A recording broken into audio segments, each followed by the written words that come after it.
यदि रीतिकाल के चार बड़े कवियों में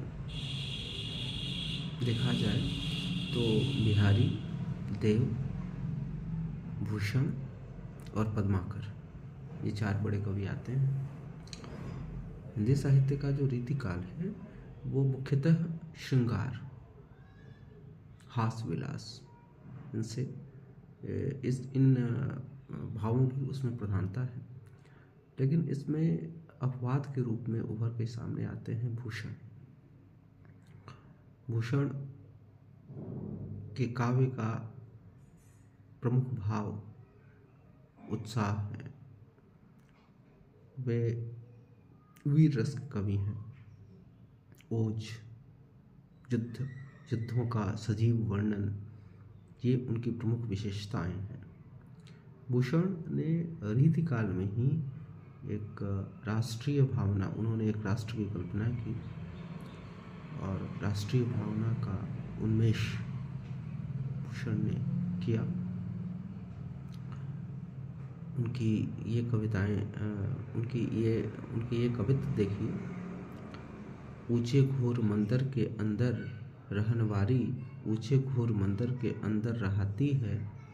कंद मूल भोग करें, तीन बेर खाती ते वह तीन बेर खाती हैं। भूषण शिथिल अंग, बिजन डुलाती ते वह बिजन डुलाती हैं। भूषण भनत शिवराज वीर, तेरे त्रास नगन जड़ाती ते वह नगन जड़ाती हैं। यहाँ यमक अलंकार का अद्भुत प्रयोग मिलता है। ऊंचे घोर मंदिर के, यानी जो ऊंचे महलों में रहती थी वे ऊंचे घोर मंदिर यानी अब ऊंचे पहाड़ों में रहने को बाध्य हैं। पहले वे बहुत विभिन्न प्रकार के, नाना प्रकार के भोजन किया करती थी, अब 3 बेर खाती हैं, यानी इतनी भोजन की कमी हो गई है। पहले उनके अंग बोझिल हो जाते थे गहनों के बोझ से, अब वे लगभग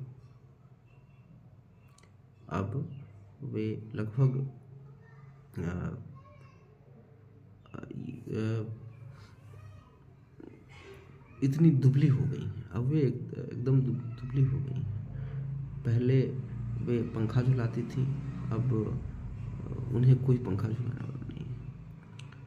अब शिवराय का इतना त्रास है कि पहले अब वे नग्न, माने इतने कपड़ों की कमी हो गई कि वे नग्न रहती हैं।